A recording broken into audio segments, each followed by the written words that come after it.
ನಮಸ್ಕಾರ, ನ್ಯೂಸ್ 18 ಡಿಜಿಟಲ್ಗೆ ಸ್ವಾಗತ. ನಾನು ಪೃಥ್ವಿರಾಜ್ ಹಾರ್ನಹಳ್ಳಿ. ರಾಜಕೀಯದಲ್ಲಿ ಸಂಪುಟ ವಿಸ್ತರಣೆ ಆದ ಬಳಿಕ ಯಾವ್ಯಾವ ರೀತಿಯಾಗಿ ರಾಜಕೀಯ ಬೆಳವಣಿಗೆಗಳಾಗ್ತಾ ಇದಾವೆ, ಒಬ್ರು ರಾಜೀನಾಮೆ ಕೊಟ್ರು, ಇನ್ನ ಕೆಲವರು ರಾಜೀನಾಮೆ ಕೊಡ್ತೀವಿ ಅನ್ನುವಂತ ಬೆದರಿಕೆ ಹಾಕ್ತಾ ಇರುವಂತದ್ದು ನಿಮ್ಗೂ ಕೂಡ ಗೊತ್ತಿರುವಂತದ್ದು. ಅದರ ಜೊತೆಗೆ 25 ಜನ ಶಾಸಕರು ಅಸಮಾಧಾನಿತರು ಒಂದ್ ಕಡೆ ಸಭೆಯನ್ನ ಮಾಡಿ ಸ್ಪೆಷಲಿ ಪಕ್ಷಕ್ಕೆ ಒಂದು ಎಚ್ಚರಿಕೆ ಕೊಡಬೇಕು ಅನ್ನುವಂತ ನಿಟ್ಟಿನಲ್ಲಿ ಒಂದು ಥ್ರೆಟ್ ಅನ್ನ ಪಾಸ್ ಮಾಡ್ಲಿಕ್ಕೂ ಮುಂದಾಗಿರುವಂತದ್ದನ್ನ ನೋಡ್ತಾ ಇದೀವಿ. ಅವರೆಲ್ಲರನ್ನೂ ಕೂಡ ಸಮಾಧಾನ ಮಾಡುವಂತ ನಿಟ್ಟಿನಲ್ಲಿ ಡಿ ಕೆ ಶಿವಕುಮಾರ್ ಅವರು ಒಂದೊಂದು ಟೀಮ್ ಅನ್ನ ಕೂಡ ಬಿಟ್ಟಿದ್ದಾರೆ. ಫಾರ್ ಎಕ್ಸಾಂಪಲ್, ಈಗ ಚಲರಾಯಸ್ವಾಮಿ ಬಾಲಕೃಷ್ಣ ಅವರನ್ನ, ಒಕ್ಕಲಿಗ ಸಮುದಾಯದಲ್ಲಿ ಅಸಮಾಧಾನಗೊಂಡಿರುವಂತವ್ರನ್ನ ಸಮಾಧಾನ ಪಡಿಸ್ಲಿಕ್ಕೆ ಈಗ ಆಲ್ರೆಡಿ ಅವ್ರು ಹೋಗಿರುವಂತದನ್ನ ನೋಡ್ತಾ ಇದ್ದಾರೆ. ಎಂ ಕೃಷ್ಣಪ್ಪ ಅವರನ್ನಾಗ್ಲಿ, ಟಿ ಬಿ ಜಯಚಂದ್ರ ಅವರನ್ನಾಗ್ಲಿ, ಇವ್ರನ್ನ ಮನವೊಲಿಸುವಂತ ಕೆಲಸ ಆಗ್ತದೆ. ಇನ್ನೊಂದ್ ಕಡೆ ಲಕ್ಷ್ಮಣ್ ಸವದಿಯಿಂದ ಅಲ್ಲಿನ ಉತ್ತರ ಕರ್ನಾಟಕ ಭಾಗದ ಎಚ್ ಕೆ ಪಾಟೀಲ್ ಅವರನ್ನ ಸೇರಿದಂತೆ ಇನ್ನು ಉಳಿದಂತವ್ರನ್ನ ಸಮಾಧಾನ ಪಡಿಸುವಂತ ಕೆಲಸವನ್ನ ಮಾಡ್ಲಾಗ್ತದೆ. ಇದೆಲ್ಲದರ ನಡುವೆ ಮೇನ್ ಆಗಿ ಕಾಣಿಸ್ತಾ ಇರುವಂತದ್ದು ಏನಪ್ಪಾ ಅಂದ್ರೆ, ಓಕೆ, ಇವ್ರು ಯಾರು ರಾಜೀನಾಮೆ ಕೊಡಲ್ಲ, ಅವ್ರ ರಾಜೀನಾಮೆಯನ್ನ ಕೊಡುವಂತ ನಿಟ್ಟಿನಲ್ಲಿ ಅವ್ರನ್ನೆಲ್ಲರನ್ನೂ ಕೂಡ ಮನವೊಲಿಸಲಾಗತ್ತೆ, ನೋ ಡೌಟ್. ಯಾಕೆಂದ್ರೆ ಈಗ ರಾಜೀನಾಮೆ ಕೊಟ್ಟು ಏನ್ ಮಾಡ್ತಾರೆ, ಯಾವ್ದ್ರಿಂದ ಸ್ಪರ್ಧೆ ಮಾಡ್ತಾರೆ, ಉಪಚುನಾವಣೆ ಆದಂತ ಸಂದರ್ಭದಲ್ಲಿ ಆಡಳಿತ ಪಕ್ಷದಲ್ಲಿ ಯಾವ ರೀತಿಯಾಗಿ ಅವರ ಪರವಾಗಿ ಒಲವಿರುತ್ತೆ ಅನ್ನುವಂಥದ್ದು ಎಲ್ರಿಗೂ ಗೊತ್ತಿರುವಂತದ್ದೇ. ನಾನು ಈಗ ಹೇಳಲಿಕ್ಕೆ ಬಂದಿರುವಂತದ್ದು ಏನಪ್ಪಾ ಅಂದ್ರೆ, ಮೇನ್ ಸಬ್ಜೆಕ್ಟ್ ಅದು ಯಾರು ಶಾಸಕರು ಅಸಮಾಧಾನಗೊಂಡಿರುವಂತದ್ದು ಅಷ್ಟೊಂದು ಮ್ಯಾಟರ್ ಆಗಲ್ಲ. ಆದ್ರೆ ಪ್ರಮುಖ ನಾಯಕರು, ಮಾಸ್ ಲೀಡರ್ಗಳು ಅಸಮಾಧಾನಗೊಂಡಿದ್ದೆ ಆದ್ರೆ ಆ ಪಕ್ಷಕ್ಕೆ ಚೆನ್ನಾಗಿ ಗೂಟ ಇಟ್ಟಂಗೆ ಆಗ್ಬಿಡುತ್ತೆ. ಸ್ಪೆಷಲಿ ಯಾರ ಬಗ್ಗೆ ಹೇಳಿಕ್ ಬಂದಿದ್ದೀನಿ ನಾನು, ಸಿದ್ದರಾಮಯ್ಯನವರ ವಿಚಾರಕ್ಕೆ ಸಂಬಂಧಪಟ್ಟಂತೆ. ಸಿದ್ದರಾಮಯ್ಯನವರು ಎಷ್ಟರ ಮಟ್ಟಿಗೆ ಅಸಮಾಧಾನಗೊಂಡಿದ್ದಾರೆ ಎಲ್ರಿಗೂ ಗೊತ್ತಿರುವಂತ ವಿಚಾರಣೆ. ಆ ಕಾರಣಕ್ಕೋಸ್ಕರನೇ ಅವ್ರ ಮನೆಯಿಂದ ಎಷ್ಟು 1.5 ಕಿಲೋಮೀಟರ್ ದೂರ ಇತ್ತು ರಾಜಭವನ, ಅಲ್ಲಿಗೆ ಹೋಗ್ಲಿಲ್ಲ. ಸಿದ್ದರಾಮಯ್ಯನವರು ಅಸಮಾಧಾನವನ್ನ ತೋರಿಸಿದ್ರು, ಬಹಿರಂಗವಾಗಿ ತಮ್ಮ ಅಸಮಾಧಾನವನ್ನ ವ್ಯಕ್ತಪಡಿಸಿದ್ರು.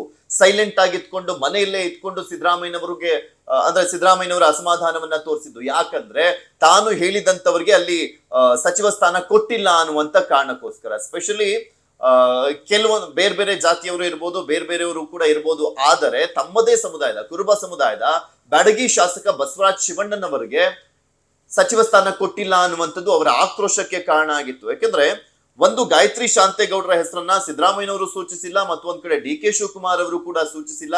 ಇಂತಹ ಸಂದರ್ಭದಲ್ಲಿ ಗಾಯತ್ರಿ ಶಾಂತೇಗೌಡರ ಹೆಸರನ್ನ ಯಾರು ತಂದಿದ್ದು, ಅದರಲ್ಲೂ ಅವರು ಬೇರೆ MLC, ಅವರ ಹೆಸರನ್ನ ಯಾರು ತಂದಿದ್ದು ಅನ್ನುವಂಥದ್ರ ಬಗ್ಗೆ ಸಿದ್ದರಾಮಯ್ಯನವರ ಕೋಪ ನೆತ್ತಿಗೇರುವಂತೆ ಮಾಡಿತ್ತು. ಸೊ ಹೀಗಾಗಿ ಅವತ್ತಿನ ಸಂಪುಟ ವಿಸ್ತರಣೆಯ ಸಂದರ್ಭದಲ್ಲಿ ಬಸವರಾಜ್ ಶಿವಣ್ಣನವರ ಅವ್ರ ಜೊತೆನೇ ಇದ್ರು. ಸಿದ್ದರಾಮಯ್ಯನವರ ನಿವಾಸದಲ್ಲಿ ಗಾಯತ್ರಿ ಶಾಂತೇಗೌಡರು ಕೂಡ ಬರ್ತಾರೆ. ಆ ಸಂದರ್ಭದಲ್ಲಿ ಅವರು ಸ್ಪಷ್ಟವಾಗಿ ಹೇಳ್ತಾರೆ, ಗಾಯತ್ರಿ ಶಾಂತೇಗೌಡರಿಗೆ ಯಾವುದೇ ಕಾರಣಕ್ಕೂ ನೀವು ಪ್ರಮಾಣ ವಚನ ಸ್ವೀಕಾರ ಮಾಡಬಾರದು, ನಾನು ಹೆಸರು ಹೇಳಿದ್ದು ಬಸವರಾಜ್ ಶಿವಣ್ಣನವರದು, ಬಟ್ ನಿಮ್ಮ ಹೆಸರು ಹೇಗ್ ಬಂತು ಅನ್ನುವಂಥದ್ರ ಬಗ್ಗೆ ಕೆಂಡಾಮಂಡಲರಾಗಿ ಹೋಗಿದ್ರು. ಒಂದ್ ಕಡೆ ಹೈಕಮಾಂಡ್ ಶೇಕ್ ಆಗೋಗ್ಬಿಟ್ಟಿದೆ. ಡಿ ಕೆ ಶಿವಕುಮಾರ್ ಅವ್ರಿಗೂ ಕೂಡ ಇರುವಂತ ಚಾಲೆಂಜ್ ಅಂದ್ರೆ ಇವ್ರನ್ನ ಹೆಂಗಪ್ಪ ಸಮಾಧಾನ ಮಾಡೋದು ಅಂತ. ಈಗ ಡಿ ಕೆ ಶಿವಕುಮಾರ್ ಅವರು ಒಂದೇ ಕಲ್ಲಲ್ಲಿ 3 ಹಕ್ಕಿ ಹೊಡಿಲಿಕ್ಕೆ ಮುಂದಾಗಿದ್ದಾರೆ.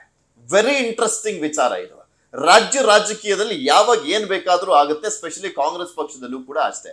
ಯಾಕೆಂದ್ರೆ ನಾವು ನೋಡಿದ್ವಲ್ಲ, ಸಂಪುಟ ವಿಸ್ತರಣೆಯ ವಿಚಾರಕ್ಕೆ ಸಂಬಂಧಪಟ್ಟಂತೆ ಕಳಿಸಿದ್ದಂತ ಒಂದು ಪಟ್ಟಿಯಲ್ಲಿ ಕಡೆ ಕ್ಷಣದಲ್ಲಿ ಮಂಕಾಳ್ ವೈದ್ಯ ಅವರ ಹೆಸರನ್ನ ತೆಗೆದು ನಂತರ SS ಮಲ್ಲಿಕಾರ್ಜುನ್ ಅವರ ಹೆಸರನ್ನ ಸೇರಿಸಲಾಯಿತು. ನಮ್ಮ ಮಹಿಳಾ ಕೋಟದಲ್ಲಿ ಗಾಯತ್ರಿ ಶಾಂತೇಗೌಡರ ಹೆಸರು ಬಂದಿತ್ತು. ಅದಾದ್ಮೇಲೆ ಅದಕ್ಕೆ ಬ್ರೇಕ್ ಕೂಡ ಬಿದ್ದಿರುವಂತದ್ದು. ಅವರಿಗೆ ಆಲ್ಮೋಸ್ಟ್ ಚಾನ್ಸ್ ಸಿಗುವಂತದ್ದು ಡೌಟೇ. ಇಲ್ಲಿ ಮೇನ್ 3 ಪ್ರಾಬ್ಲಮ್ ಇರುವಂತದ್ದು. ಸದ್ಯಕ್ಕೆ ಚಾಲೆಂಜ್ ಅಂದ್ರೆ ಶಾಸಕರನ್ನ ಸಮಾಧಾನ ಪಡಿಸುವಂತ ಕೆಲಸವನ್ನ ಮಾಡ್ತಾರೆ. ಆದ್ರೆ ಸಿದ್ದರಾಮಯ್ಯನವರ ಅಸಮಾಧಾನ ಇದೆಯಲ್ಲ, ಇದು ಮೇಜರ್ ಇರುವಂತದ್ದು ಕಾಂಗ್ರೆಸ್ಗೆ. ಇವರನ್ನು ಯಾವ ರೀತಿಯಾಗಿ ಸಮಾಧಾನ ಮಾಡೋದು ಅಂತ. ಅದರ ಜೊತೆಗೆ ಮಹಿಳಾ ಕೋಟಾದಡಿಯಲ್ಲಿ ಯಾರಿಗೆ ಸ್ಥಾನವನ್ನ ಕೊಡ್ಬೇಕು ಅನ್ನುವಂತ ನಿಟ್ಟಿನಲ್ಲೂ ಕೂಡ ತುಂಬಾ ಇಂಪಾರ್ಟೆಂಟ್ ಆಗಿದೆ. ಸಾಕಷ್ಟು ಜನ ಈಗ ಆಲ್ರೆಡಿ ಪೈಪೋಟಿಯನ್ನ ಕೂಡ ಓಡ್ತಾ ಇರುವಂತದ್ದು. ಇದೇ ಸಂದರ್ಭದಲ್ಲಿ ಕೋಲಾರ, ಚಿಕ್ಕಬಳ್ಳಾಪುರದ ಶಾಸಕರು ಬಹಿರಂಗವಾಗಿ ಅಸಮಾಧಾನವನ್ನ ವ್ಯಕ್ತಪಡಿಸ್ತಾ ಇದ್ದಾರೆ.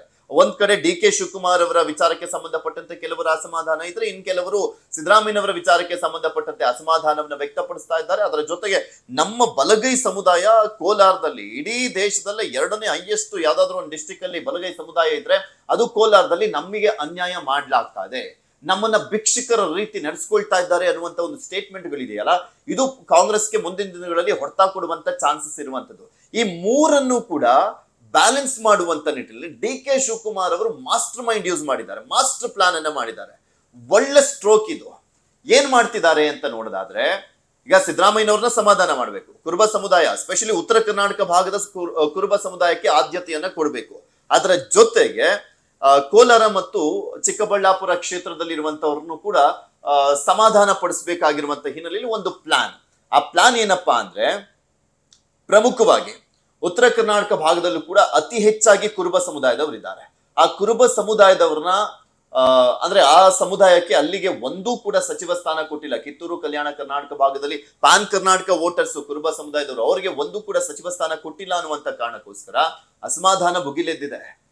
ಅದರ ಜೊತೆಗೆ ಈ ಕುರುಬ ಸಮುದಾಯದ 2 ಸಚಿವ ಸ್ಥಾನ ಇದಾವಲ್ಲ, ಒಂದು ಭೈರತಿ ಸುರೇಶ್ ಮತ್ತು ಒಂದ್ ಕಡೆ ಯತೀಂದ್ರ ಸಿದ್ದರಾಮಯ್ಯ, ಇವರಿಬ್ರು ಕೂಡ ದಕ್ಷಿಣ ಕರ್ನಾಟಕಕ್ಕೆ ಸೇರ್ತಾರೆ. ನಮ್ಗೇನ್ ಕೊಟ್ರಿ ನೀವು? ಕುರುಬ ಸಮುದಾಯವನ್ನ ನಿರ್ಲಕ್ಷ್ಯ ಮಾಡ್ಲಾಗ್ತಾ ಇದೆ ಅನ್ನುವಂತ ಅಸಮಾಧಾನ ಇತ್ತಲ್ಲ, ಇದನ್ನೆಲ್ಲವನ್ನೂ ಥಳಿಸುವಂತ ಒಂದು ಮಾಸ್ಟರ್ ಪ್ಲಾನ್ ಇದು. ಏನಪ್ಪಾ ಅದು ಅಂದ್ರೆ, ಮುನಿಯಪ್ಪ ಅವರು ಸೀನಿಯರ್ ಮೋಸ್ಟ್ ಲೀಡರ್ ಕಾಂಗ್ರೆಸ್ ನಲ್ಲಿ, 7 ಬಾರಿ ಸಂಸದರು, ಈಗ MLA ಕೂಡ ಆಗಿ ಮಿನಿಸ್ಟರ್ ಕೂಡ ಆಗಿದ್ರು. ಸಿದ್ದರಾಮಯ್ಯ ಅವರು ಗೌರ್ಮೆಂಟ್ ನಲ್ಲೂ ಕೂಡ ಮಿನಿಸ್ಟರ್ ಆಗಿದ್ದಾರೆ, ಆಹಾರ ಮತ್ತು ನಾಗರಿಕ ಪೂರೈಕಾ ಸಚಿವರಾಗಿರುವಂತದ್ದು. ಮುನಿಯಪ್ಪ ಅವರನ್ನ ಕೆಳಗಿಳಿಸಿ ಅವರ ಮಗಳಿಗೆ ಸ್ಥಾನಮಾನವನ್ನ ಕೊಡುವಂತ ಲೆಕ್ಕಾಚಾರ ಆಗ್ತಾ ಇದೆ. ಅವರ ಮಗಳಿಗೆ ಸ್ಥಾನಮಾನವನ್ನ ಕೊಟ್ಟಂತ ಸಂದರ್ಭದಲ್ಲಿ ಒಂದು ಮಹಿಳಾ ಕೋಟ ಫಿಲ್ ಆದಂತ ಆಗುತ್ತೆ. ಅದರ ಜೊತೆಗೆ ಇಲ್ಲಿ ಪ್ರಮುಖವಾಗಿ ಕೋಲಾರ, ಚಿಕ್ಕಬಳ್ಳಾಪುರ 2 ಜಿಲ್ಲೆಯಲ್ಲಿ ಒಂದಾದ್ರೂ ಸಚಿವ ಸ್ಥಾನ ಕೊಡಿ ಅಂತ ಕೇಳ್ತಾ ಇದ್ರಲ್ಲ ಆ ಭಾಗದ ಕಾಂಗ್ರೆಸ್ನ ಶಾಸಕರು, ಆ ಒಂದು ಅಸಮಾಧಾನವನ್ನು ಕೂಡ ತಣಿಸಿದಂತಾಗತ್ತೆ. ಅದರ ಜೊತೆಗೆ ಸಿದ್ದರಾಮಯ್ಯನವರ ಒಂದು ಅಸಮಾಧಾನವನ್ನ ತಣಿಸಬೇಕು ಅಂದ್ರೆ ಇಲ್ಲಿ ಬಸವರಾಜ್ ಶಿವಣ್ಣನವರ್ ಕುರುಬ ಸಮುದಾಯ, ಅವರಿಗೊಂದು ಸಚಿವ ಸ್ಥಾನವನ್ನ ಕೊಟ್ಟಂತನೂ ಕೂಡ ಆಗತ್ತೆ. ಉತ್ತರ ಕರ್ನಾಟಕ ಭಾಗದ ಕುರುಬ ಸಮುದಾಯವನ್ನು ಕೂಡ ಸಮಾಧಾನ ಪಡಿಸಿದಂತೆ ಆಗತ್ತೆ ಅನ್ನುವಂತ ಒಂದು ಮಾಸ್ಟರ್ ಪ್ಲಾನ್ ಅನ್ನ ಹಾಕೊಳ್ಳಾಗಿದೆ. ಮುನಿಯಪ್ಪ ಅವ್ರನ್ನ ಹೇಗಿದ್ರು ಸಮಾಧಾನ ಪಡಿಸಬಹುದು, ಬಿಕಾಸ್ ಅವರಿಂದ ಕಿತ್ಕೊಂಡು ಇನ್ಯಾರಿಗೂ ಕೊಡ್ತಾ ಇಲ್ಲ, ಅವ್ರ ಮಗಳಿಗೆ ಕೊಡ್ತಾ ಇರುವಂತ ಹಿನ್ನೆಲೆಯಲ್ಲಿ ಮುನಿಯಪ್ಪ ಅವ್ರನ್ನ ಸಮಾಧಾನ ಮಾಡಬಹುದು. ಅವರು ಕೂಡ ತುಂಬಾ ಕಾಂಗ್ರೆಸ್ ಪಕ್ಷಕ್ಕೆ ಲಾಯಲ್ ಆಗೇ ಇರುವಂತದ್ದು. ಕಾಂಗ್ರೆಸ್ ಪಕ್ಷ ಏನೇನೆಲ್ಲ ಸ್ಥಾನಮಾನವನ್ನ ಕೊಡ್ಬೋದು ಅದನ್ನೆಲ್ಲವನ್ನು ಕೂಡ ಮುನಿಯಪ್ಪ ಅವರಿಗೆ ಕೊಟ್ಟಿದೆ. ಯಾಕೆಂದ್ರೆ ಅವರು ಕೇಂದ್ರ ಸಚಿವರು ಕೂಡ ಆಗಿದ್ದಂಥವ್ರು. ಅದಾದ್ಮೇಲೆ ಅವರು MLA ನಿಂತು ಗೆದ್ದಾದ ಮೇಲೆ ಅವ್ರನ್ನ ಮಿನಿಸ್ಟ್ರು ಕೂಡ ಮಾಡಲಾಗಿತ್ತು. ಈಗ ಸಚಿವ ಸ್ಥಾನವನ್ನ ಅವ್ರ ಮಗಳಿಗೆ ಕೊಡ್ಲಾಗ್ತಾ ಇರುವಂತ ಹಿನ್ನೆಲೆಯಲ್ಲಿ ಅಲ್ಲಿ ಒಂದು ದಲಿತ ಎಡಗೈ ಸಮುದಾಯಕ್ಕೂ ಕೂಡ ಏನು ಅನ್ಯಾಯ ಮಾಡದಂತಾಗಲ್ಲ. ಇವ್ರನ್ನ ಕಿತ್ಕೊಂಡ ಬಳಿಕ ಅವ್ರ ಮಗಳಿಗೆ ಕೊಡೋದು. ಅದಾದ್ಮೇಲೆ ಕೋಲಾರ, ಚಿಕ್ಕಬಳ್ಳಾಪುರ ಭಾಗಕ್ಕೆ ಒಂದು ಸಚಿವ ಸ್ಥಾನ ಕೊಟ್ಟಂತಾಗತ್ತೆ. ಮಹಿಳಾ ಕೋಟನ್ನು ಕೂಡ ಫಿಲ್ ಮಾಡ್ದಂತಾಗತ್ತೆ. ಇನ್ನೊಂದ್ ಕಡೆ ಮೇಜರ್ ಆಗಿ ಸಿದ್ದರಾಮಯ್ಯನವ್ರನ್ನ ಸಮಾಧಾನ ಪಡಿಸಬೇಕಾಗಿತ್ತು. ಬಿಕಾಸ್ 2028ರ ವಿಧಾನಸಭೆ ಎಲೆಕ್ಷನ್ಗೆ ಸಿದ್ದರಾಮಯ್ಯನವರ ಪಾತ್ರ ತುಂಬಾ ಇಂಪಾರ್ಟೆಂಟ್. ಸಿದ್ದರಾಮಯ್ಯನವರ ನಡೆ ನುಡಿಗಳು ತುಂಬಾ ಇಂಪಾರ್ಟೆಂಟ್. ಕಾಂಗ್ರೆಸ್ ಪಕ್ಷಕ್ಕೆ ಅದು ತುಂಬಾ ಬೇಕಾಗತ್ತೆ. ತುಂಬಾ ಬೇಸ್ ಇರುವಂತದ್ದು ಸಿದ್ದರಾಮಯ್ಯನವರ ಒಂದು ಪಾತ್ರ. ಸೊ ಹೀಗಾಗಿ ಸಿದ್ದರಾಮಯ್ಯನವ್ರನ್ನ ಎಲ್ಲೂ ಕೂಡ ಅಸಮಾಧಾನಗೊಳ್ಳದಂತೆ ತುಂಬಾ ಎಚ್ಚರಿಕೆ ಹೆಜ್ಜೆಯನ್ನ ಇಡಬೇಕಾಗಿದೆ ಕಾಂಗ್ರೆಸ್ ಪಕ್ಷ. ಸೊ ಹೀಗಾಗಿ ಸಿದ್ದರಾಮಯ್ಯನವರು ಬೇಡಿಕೆ ಇಟ್ಟಂತೆ ಬಸವರಾಜ್ ಶಿವಣ್ಣನವರವರಿಗೆ ಸಚಿವ ಸ್ಥಾನವನ್ನ ಕೊಡುವಂತ ನಿಟ್ಟಿನಲ್ಲಿ ಈಗ ಪ್ಲಾನ್ ಅನ್ನ ಮಾಡಲಾಗಿದೆ. ಒಂದೇ ಕಲ್ಲಲ್ಲಿ 3 ಹಕ್ಕಿಯನ್ನ ಹೊಡೆಯುವಂತ ನಿಟ್ಟಿನಲ್ಲಿ DK ಶಿವಕುಮಾರ್ ಅವರ ಪ್ಲಾನ್ ಇರುವಂತದ್ದು. ಸಖತ್ತಾಗಿದೆ ಅಲ್ವಾ ಪ್ಲಾನ್? ಬಿಕಾಸ್ ಇನ್ಯಾರು ಹೊಸಬ್ರನ್ನ ಸಚಿವ ಸ್ಥಾನದಿಂದ ಕೆಳಗಿಳಿಸುವ ಬದಲು ಮುನಿಯಪ್ಪ ಅವರು ಈಗ ಅವರು ಆಲ್ರೆಡಿ 3 ವರ್ಷನೂ ಕೂಡ ಸಚಿವರಾಗಿ ಕಾರ್ಯನಿರ್ವಹಿಸಾಗಿದೆ, ವಯಸ್ಸು ಕೂಡ ಆಗಿದೆ. ಅದರ ಜೊತೆಗೆ ಅವರ ಸಚಿವ ಸ್ಥಾನವನ್ನ ಅವ್ರ ಮಗಳಿಗೆ ಕೊಡ್ಲಾಗ್ತಾ ಇರುವಂತ ಹಿನ್ನೆಲೆಯಲ್ಲಿ ಮುನಿಯಪ್ಪ ಕೂಡ ಅಸಮಾಧಾನಗೊಳ್ಳಲ್ಲ, ಅವ್ರನ್ನು ಕೂಡ ಸಮಾಧಾನ ಪಡಿಸಬಹುದು ಅನ್ನುವಂತ ಒಂದು ಬಿಗ್ಗೆಸ್ಟ್ ಮಾಸ್ಟರ್ ಪ್ಲಾನ್. ರಾಜ್ಯ ರಾಜಕೀಯದ ಚುನಾವಣಾ Chanakya, trouble shooter DK Shivakumar ಅವರ ಪ್ಲಾನ್ ಇದು. ಎಷ್ಟು ಮಟ್ಟಿಗೆ ವರ್ಕೌಟ್ ಆಗುತ್ತೆ, ಯಾವ ರೀತಿಯಾಗಿ ಎಕ್ಸಿಕ್ಯೂಟ್ ಮಾಡ್ತಾರೆ, ಸಿದ್ದರಾಮಯ್ಯನವ್ರನ್ನ ಸಮಾಧಾನ ಪಡಿಸ್ತಾರೆ, ಕಾದ್ ನೋಡೋಣ. ಧನ್ಯವಾದ. ನಿರ್ಭೀತ, ನಿಷ್ಪಕ್ಷಪಾತ, ವಿಶ್ವಾಸಾರ್ಹ ಸುದ್ದಿಗಳಿಗೆ ಮತ್ತೊಂದು ಹೆಸರಾಗಿರುವಂತ ನ್ಯೂಸ್ 18 ಕನ್ನಡ ಈಗ ಆಪ್ನಲ್ಲೂ ಲಭ್ಯವಿದೆ. ದಯವಿಟ್ಟು ಇಲ್ಲಿರುವ QR ಕೋಡ್ ಅನ್ನ ಸ್ಕ್ಯಾನ್ ಮಾಡಿಕೊಂಡು ಆಪ್ ಅನ್ನ ಡೌನ್ಲೋಡ್ ಮಾಡೋದಕ್ಕೆ ಮರಿಬೇಡಿ. ನಿಮ್ಮ ಬೆಂಬಲ ಹೀಗೆ ಸದಾ ನಮ್ಮೊಂದಿಗಿರಲಿ. ಧನ್ಯವಾದ.